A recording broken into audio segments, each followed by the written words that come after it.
Good afternoon. The topic today is studying in the United States.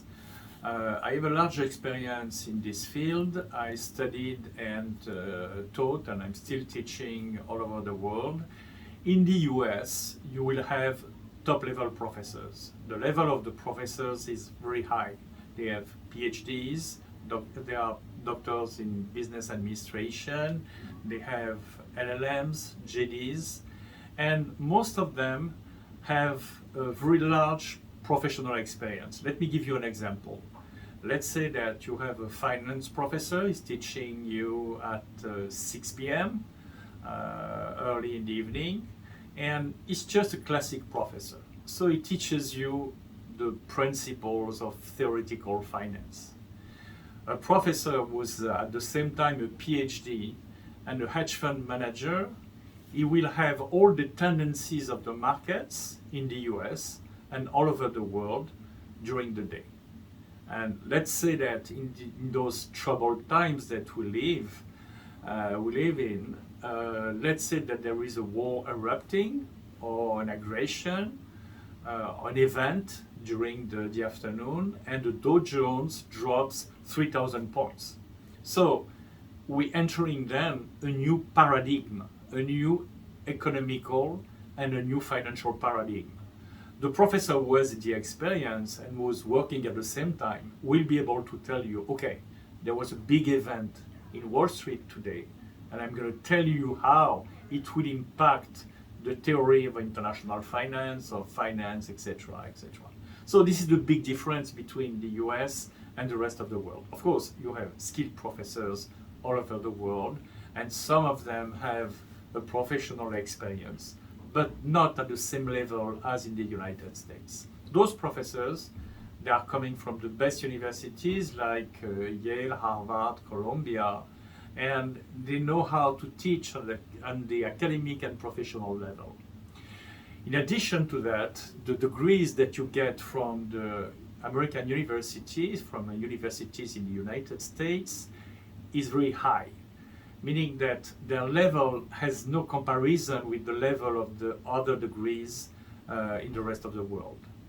There are exceptions. Of course, you have all over the world some very good universities, very good schools, but overall this is not the same. Let me give you an example. There is a university which is called Rockefeller University in the US. They have as many Nobel Prizes who are professors as France has. As many Nobel Prizes as France has. This is huge. They have very qualified professors. And the degrees you get help you to find the best jobs. In terms of marketability, in terms of employability, which is the possibility for you to get a job, you increase your chances a lot when you have an American degree, a degree from the United States. Let's take, for example, an MBA. A Master of Business Administration is a degree from the US.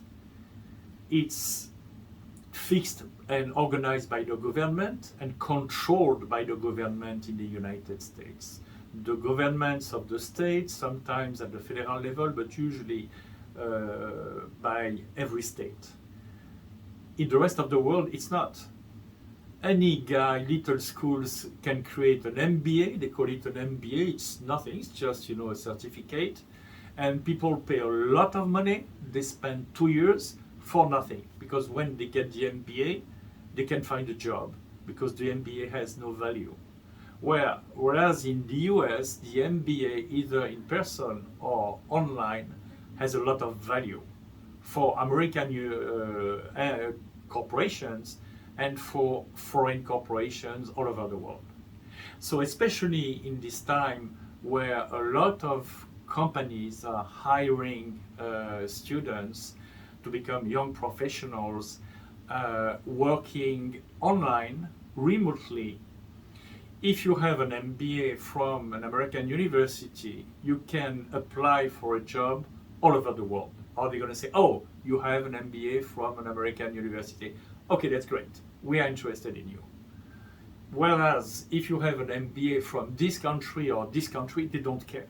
They don't even consider it as a degree. And therefore, you cannot apply in a foreign country, only in yours. So we would advise you to have at least one degree in the United States.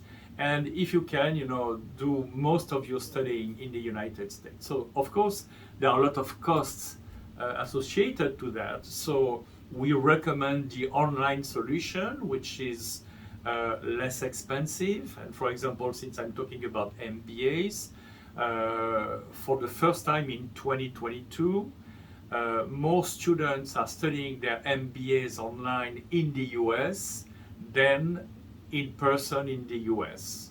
So online, in person, come to study in the US, virtually or in person, and I think it's going to be very useful for you. Just to finish, I would like to give you the last advice, which is networking.